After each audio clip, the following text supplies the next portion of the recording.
ప్రపంచ సుందరులు హైదరాబాద్లో కొలువు తీరారు. మనం అనుకుంటాము హైదరాబాద్ ఒక ఉత్పత్తి రంగంలో కొలువు తీరుతుంది అనుకుంటాం, ఒక సాంకేతిక రంగంలో కొలువు తీరుతుంది అనుకుంటాం. ఉద్యమకారులు అనుకుంటారు ఇది ఒక పోరాట వేదికకి ఎగ్జిబిషన్గా ఉంటుంది అనుకుంటాం.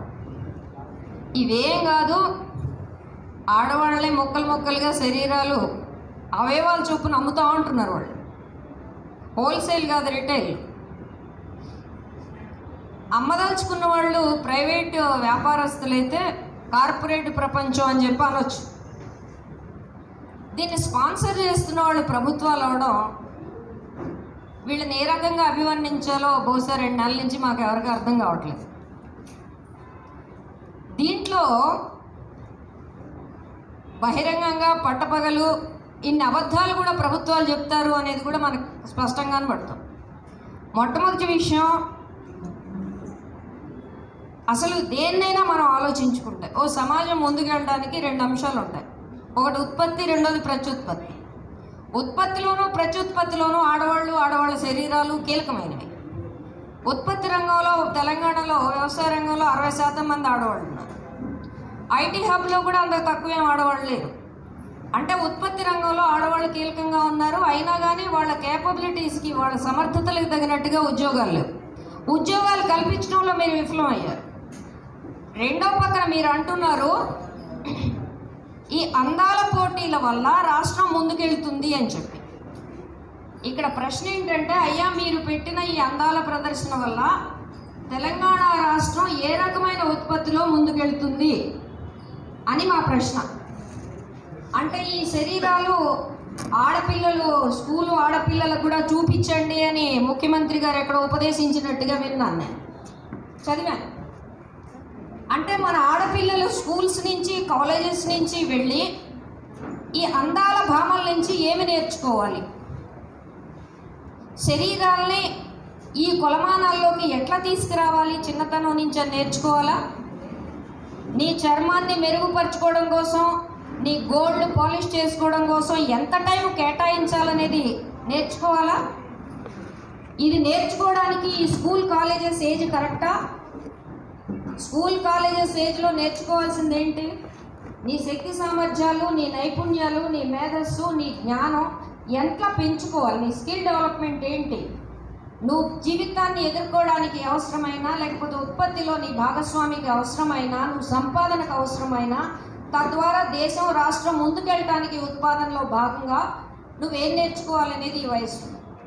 ముఖ్యమంత్రి గారంతటి వాడు పట్టుకొని హై స్కూల్ పిల్లలు కూడా అందాల పోటీలకు వెళ్ళండి అంటే, చర్మానికి సంబంధించిన రంగులు, కాస్మెటిక్ సర్జరీలు, స్పాలు, స్లిమ్మింగ్ క్లినిక్లు, వీటి చుట్టూ ఈ రాష్ట్రపు ఆడపిల్లలు తిరగాలని ముఖ్యమంత్రి గారు కోరుకుంటున్నారా? అట్లా కోరుకోవడం ఈ రాష్ట్రం ఉత్పత్తికి కారణమవుతుందా? ఈ రాష్ట్రం ముందుకెళ్ళడానికి కారణమవుతుందా? ఉత్పత్తి రంగం వదిలేద్దాం. మీరు తయారు చేసి షోకేసుల్లో బొమ్మల్లా నిలబెడుతున్న ఈ అంతర్జాతీయ సుందరులుగా మీరు టైటిల్స్ ఇస్తున్న శరీరాలు ఏవైతే ఉన్నాయో, ఇవి ఆ సౌందర్యం కోసం అనోరెక్సియా దగ్గర నుంచి, అంటే విపరీతమైన పోషకాహార లోపం, వాంతులు చేసుకోవడం, బులిమియా, చివరికి చావు వరకు వచ్చే శరీరాలను మీరు అక్కడ తయారు చేస్తున్నారు. మానవ శరీరానికి కూడా ఒక హద్దులు ఉంటాయి. ఆ హద్దుల్ని అధిగమించి స్లిమ్మింగ్ చేయడం వల్ల వచ్చే జబ్బులు ఇవన్నీ. అంటే ఉత్పత్తి సంగతి వదిలిపెట్టేసేయండి. పునరుత్పత్తికి కూడా పనికిరాని ఏ మాతృత్వాన్ని అయితే మీరు భుజాన్ని వేసుకొని గ్లోరిఫై చేస్తారో, ఆ మాతృత్వానికి కూడా పనికిరాని శరీరాల్ని మీరు అందాల పోటీల పేరు మీద తయారు చేస్తున్నారు.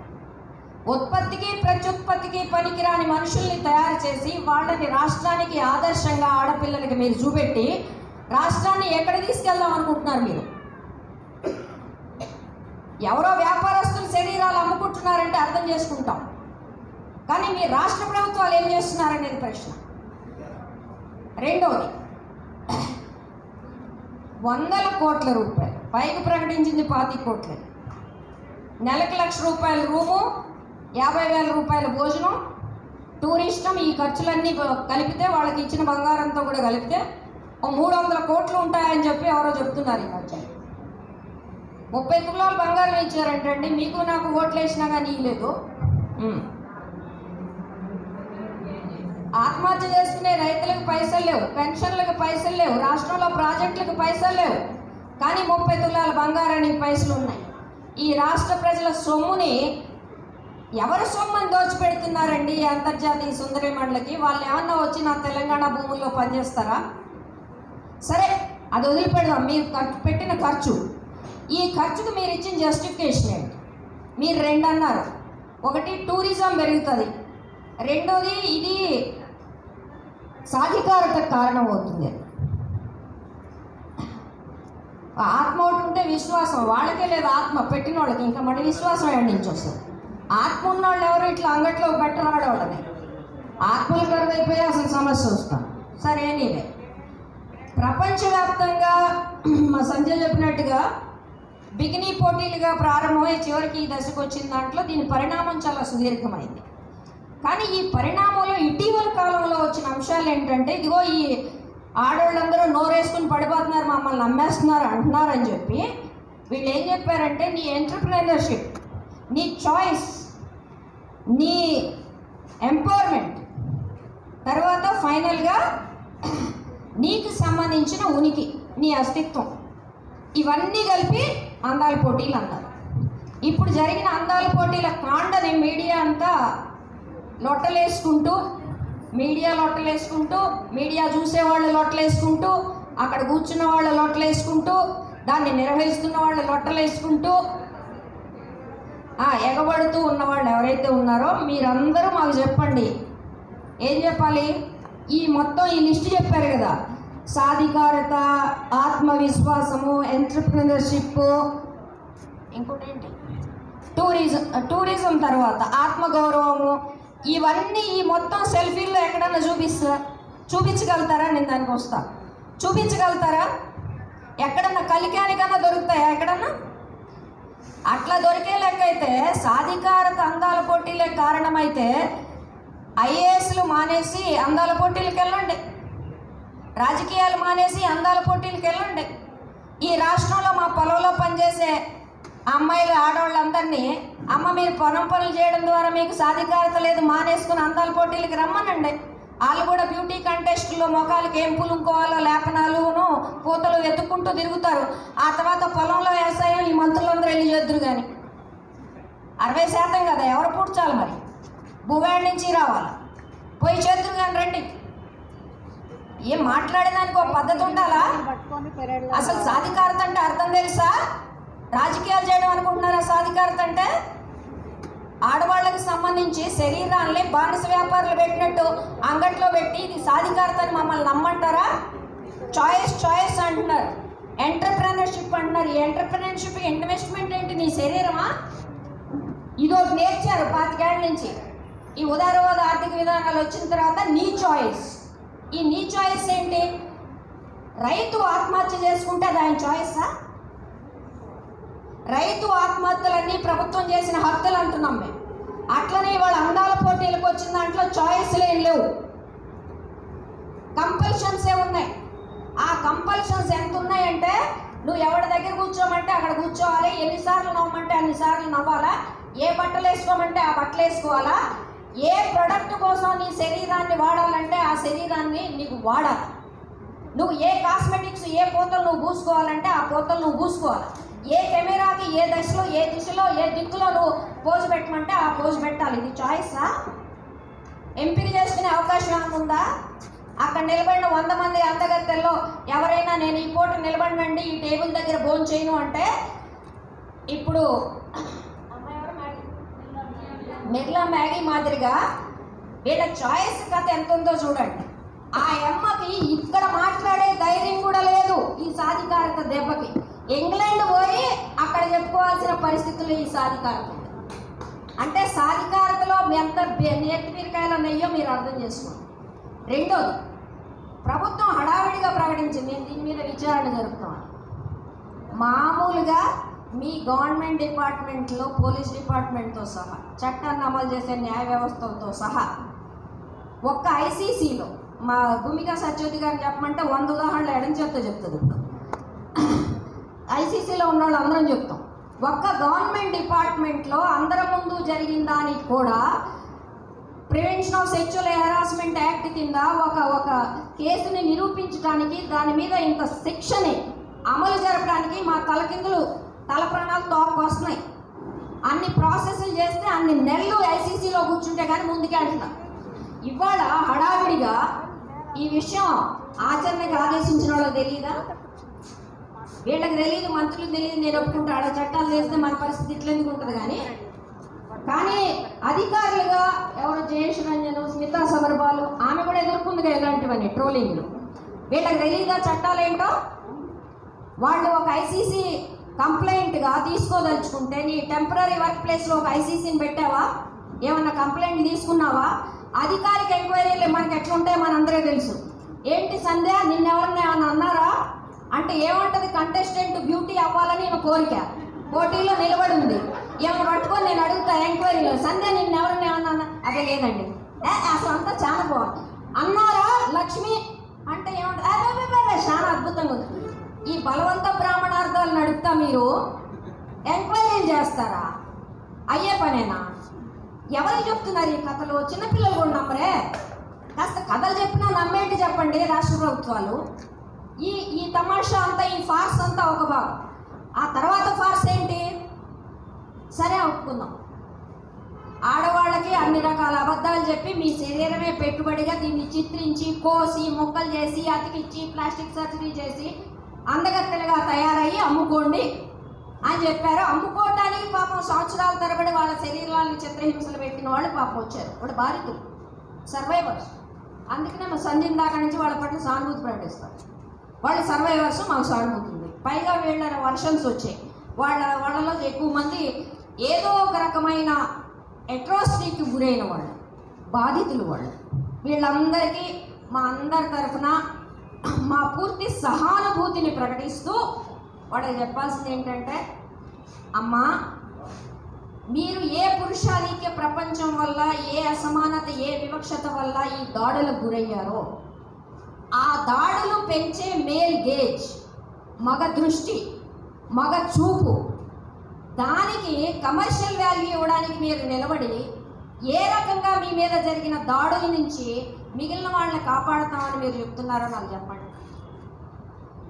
ఏ పురుషాధిక్యత అయితే ఈ కారణమైందో మీ మీద దాడులకి, ఆ పురుషాధిక్యత ఎదురుగా మీ శరీరాలను పెట్టి మేము దానికి వ్యతిరేకంగా పోరాడుతున్నాం అంటే మీకు అర్థం కాలేదని జాలిపడాలా?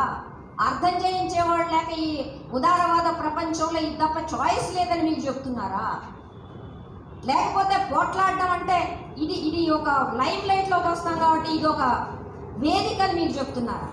ఏది చెప్పినా ఇది రైట్ చాయిస్ కాదు. మీ చాయిస్లు మార్చుకోండి. మానవ శరీరానికి ఉండే గౌరవాన్ని, హుందాతనాన్ని కాపాడండి. అది బానిస వ్యాపారుల వేలంపాట కాదు మానవ శరీరం. ఇది కిడ్నీలు లాంటి అవయవాలు అమ్ముకోవడం ఎట్లాంటిదో ఇది కూడా అట్లాంటిది.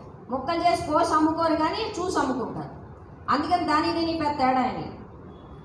రాష్ట్ర ప్రభుత్వానికి సంబంధించిన 3వ విషయం, చేనేత వస్త్రాలు, రామప్ప గుడులు, టూరిజము అని 2 విషయాలు చెప్పారు.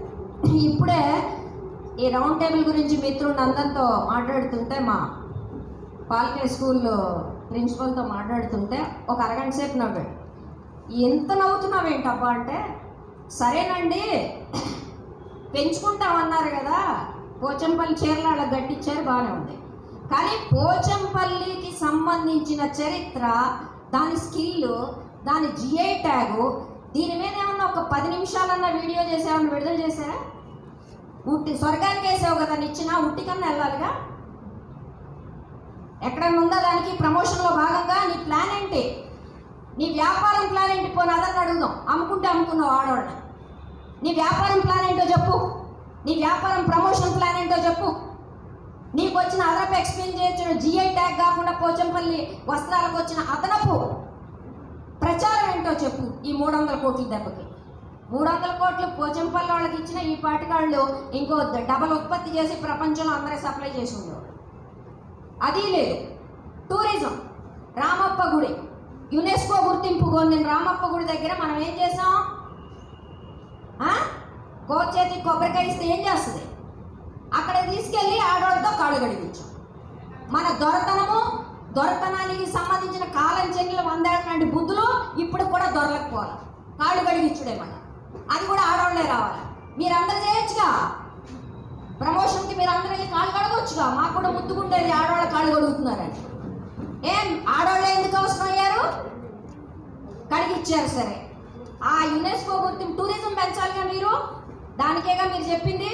మరి టూరిజం కోసం ఏమన్నా రామప్ప గుడి మీద, మా పానగల్లు గుడి మీద, మా మరిగూడ గుడి మీద, లేకపోతే ఇక్కడ అటు శ్రీశైలం, లేకపోతే ఇటు పక్కన మన అభయారణ్యాలు, లేకపోతే జలపాతాలు, వీటి మీద ఏదన్నా ఒక 10 నిమిషాల పాటు ఏమన్నా ఫుటేజ్ షూట్ చేసి అందగత్తెల వెనకాల విష్ణు చక్రాల మాదిరిగా ఏమన్నా తిప్పారా? ప్రమోషన్ అండి. ప్రపంచ దేశాల్లో ఒక అందగత్తె వస్తే ఆ వెనకాలలో ఒక విష్ణు చక్రం ఇలాంటి వీడియో వేస్తే ఆ దేశం వాళ్ళు చూస్తే, ఇవన్నీ చాలా ఇట్లు బట్టి లాంగ్ స్టోరీ, ఆ దేశం వాళ్ళు చూస్తే, ఈ అందగత్తెను చూసిన వాళ్ళు ఈ వీడియో చూస్తే, అప్పుడు ఆ దేశం నుంచి కోకొల్లలుగా మన రాష్ట్రానికి జనాలు వస్తే పెద్ద ప్రశ్నార్థం. ఏం చేశారండి? సాయంత్రానికి అందరూ గజేతగాళ్లే. 2 గజాలు ఏదలా పొద్దున్న నుంచి 300 కోట్లు ఖర్చు పెట్టాం. చేనేత వస్త్రాలు లేదు, టూరిజము లేదు. దీనికి సంబంధించి మీరు చేసిన ప్రిపరేషన్ లేదు, దాని నుంచి వచ్చిన ఫలితాలు లేదు. కొన్ని వ్యాపారం చేస్తే ఏనికి ఎంతో చేస్తుంది అనుకుంటే చివరికి ఏదో అయిందని తుసుమనిపించిందని 300 కోట్లు పెట్టినాక మన చేతిలో మిగిలింది ఏంటి?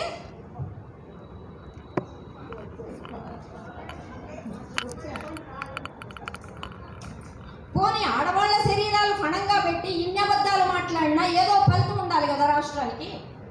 కాబట్టి ఇవేమి ఏతవాత ఏం కాలేదు, ఏ ప్రిపరేషన్స్ లేకుండా. కనీసం నువ్వు చెప్పిన టూరిజం ప్రిపరేషన్స్ ఒక 1/2 గంట పాటు వీడియో చేసి యూట్యూబ్లో వదిలే పరిస్థితి కూడా ఇన్ని 100 కోట్ల ఖర్చు తర్వాత కూడా నీకు లేదంటే, దాన్ని బట్టి నాకు చివరికి ఒక విషయం అర్థమవుతుంది. ఈ అందాల పోటీలు టూరిజం కోసము, వ్యాపారం కోసము కాదు. ఆమె పెట్టినామేమో ఆమె సొంత సంస్థ, ఆ సంస్థ నుంచి జరిగే వ్యాపారము, దాని నుంచి ఆమె పొందే లాభాలు వదలకుండా ముసల్తనంలో కూడా ఆమె పట్టుకొని కూర్చుంది. కాస్మెటిక్ కంపెనీలు ఈ ప్రపంచాన్ని శాసిస్తున్న వాటిలో ఒకటి. అవి ఉత్పత్తిలోనూ పనికిరావు, ప్రత్యుత్పత్తిలోనూ పనికిరావు. మళ్ళీ చెప్తున్నా, అట్లాంటి వాటికి గూడిగం చేస్తున్నామా ఈ రాష్ట్రంలో పెట్టిందంటే ఆ ఒక ప్రయోజనం ఉంది. కానీ ఈ చూసిన వాళ్ళకి, స్పాన్సర్ చేసిన వాళ్ళకి, పిలిచిన వాళ్ళకి, ఊదరగొట్టిన వాళ్ళకి ఏం ప్రయోజనాలు ఉన్నాయని 2 నెలల నుంచి తెగ ఆలోచిస్తాను.